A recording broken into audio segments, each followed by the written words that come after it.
The NBC 10 Boston investigators are continuing to track the fallout from a company's holiday party. So that gathering has been tied to a car crash that killed a 13-year-old girl from Plymouth, an employee found dead in a Rockland hotel, and 2 other alcohol-related arrests we told you about yesterday. It raises the question, could the company and its owners face legal troubles for the actions of their workers? Ryan Kath has been looking into that issue. Joins us now in the studio. Ryan. Shannon and Phil, it's known in Massachusetts as the social host law, the responsibility you have as a homeowner to make sure your guests don't get drunk and then get behind the wheel. It's something the Plymouth County DA says he'll be looking at closely as investigators piece together what happened during and after the holiday party. When police responded to this devastating crash in Pembroke early in the morning of December 29th, officers say Highway Safety Systems employee Gregory Goodsell admitted he drank too much, used cocaine, and was coming from the company party at the boss's house.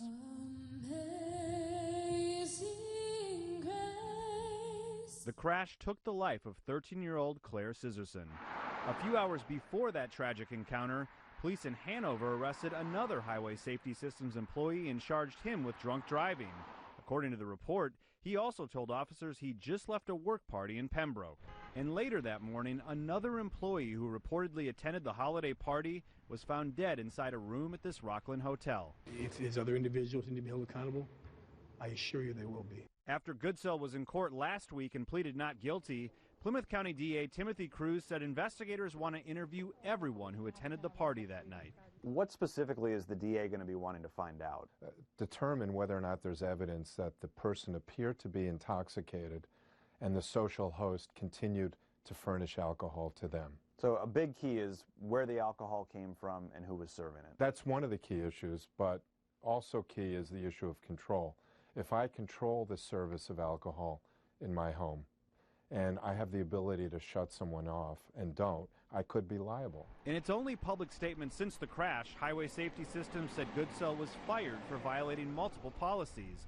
The statement also said coworkers tried to take the keys away from Goodsell, but didn't provide details about where and when that encounter happened. Depending on the circumstances, Breakstone said the company could be at risk of lawsuits filed by victims' families. While criminal charges are also possible, he told me that could be a much tougher case to prove. And Highway Safety Systems says it's cooperating with authorities and would have no further comment until the investigation concludes. But the fallout has already affected the company's bottom line. A few days after the crash, MassDOT announced it would no longer allow the company to bid on state contracts. In the studio, Ryan Kath, NBC 10 Boston investigator.